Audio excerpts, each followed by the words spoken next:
54, 55 ఈ వాక్యాలు తెలుసుకుందాము. ఒకే ఒక మాట చెప్తున్నాడు దైవము.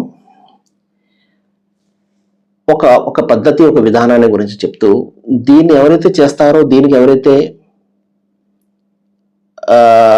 దీనికి ఎవరైతే దూరంగా ఉంటారో వారు సన్మార్గాన్ని పొందుతారు, వారు సాఫల్యం పొందుతారు, వారు మనోభిరామమైనటువంటి స్వర్గాన్ని పొందుతారు అంటున్నాడు. ఆ పని ఏంటి? దానికి దూరంగా ఉండాలంటున్నాడు. ఆ పని ఏమిటి? అవిధేయతకు దూరంగా ఉండేవారు. ఏంటండి విధేయత? ఏంటి అవిధేయత? విధేయత అంటే మాట వినడము,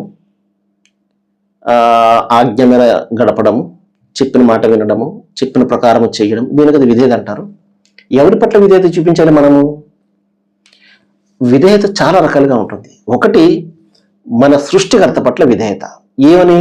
ఆయన మనల్ని పుట్టించాడు అని, ఒకే ప్రాణి నుండి, ఒకే జంట నుండి సర్వాన్ని కూడా సృష్టించాడు అని, మన మనుగడ కోసం ఈ సమస్త విశ్వాన్ని కూడా సృష్టించాడు అని, ఈ భూమిపై సకల అనుగ్రహాలన్నీ కూడా మనిషి కోసం ఆయన కురిపిస్తున్నాడు అని, అలాగే చేసిన కర్మను నమోదు చేస్తున్నాడు అని, ఒక తీర్పు దినం అనేది ఉన్నదని ఆయన పట్ల. కాబట్టి ఆయన చెప్పినటువంటి మాట ప్రకారం జీవితం గడిపితే ఇహ పరలోకాలు సాఫల్యం అని ఆయనకు విధేయత చూపించడం, చెప్పిన మాట వినడం, ఆయనకు విధేయత. ప్రవక్త విధేయత కూడా ఉంది. ప్రవక్త విధేయత ఏమిటి?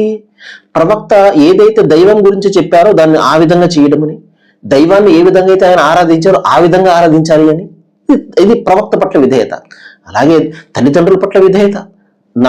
నాకు జన్మనిచ్చినటువంటి వాళ్ళు అని, వాళ్ళ ఆలన పాలన చూడాలి అని, వాళ్ళ కష్టం కలగకుండా చూడాలి అని, ఇది దైవం పట్ల విధేయత, ఇది తల్లిదండ్రుల పట్ల విధేయత. అదేవిధంగా సమాజం పట్ల, పుట్టిన దేశం పట్ల, ఆ దేశం కోసం దేశం పట్ల విధేయత, దేశం పట్ల ప్రేమ అంటే దేశ సేవ కోసం ఎల్లప్పుడూ కూడా సిద్ధంగా ఉండాలి. దేశంలో ప్రజలందరి పట్ల కూడా సమానమైనటువంటి ప్రేమను కలిగి ఉండాలి. శాంతి కోసం కృషి చేయాలి. అవసరమైతే దేశం కోసం ప్రాణాలు ఇచ్చే విధంగా దేశం పట్ల విధేయత. ఈ విధంగా విధేయతలు చాలా ఉంటాయి. అందులో ప్రధానమైనటువంటి ఏంటంటే దైవం పట్ల విధేయత, తన సృష్టికర్త పట్ల విధేయత. ఇది స్వర్గ నరకం నిర్ణయించేది మహాశిల. అది లేకుండా మనం ఎన్ని విధేయతలు చూపించినా వ్యర్థమైపోతాయి. కాబట్టి దైవం పట్ల విధేయత అనేది అతి ముఖ్యమైనటువంటిది. దానికి దగ్గరగా ఉండాలి. ఆ అవిధేయతకు దూరంగా ఉండాలి. ఆ దూరంగా ఉన్న వాళ్ళ యొక్క పరిస్థితి ఏమవుతుందంటే నిశ్చయంగా తోటలు కాలువల్లో ఉంటారు. అంటే పైన స్వర్గంలో ఉంటారు, స్వర్గపు ఆనందాన్ని అనుభవిస్తూ ఉంటారు.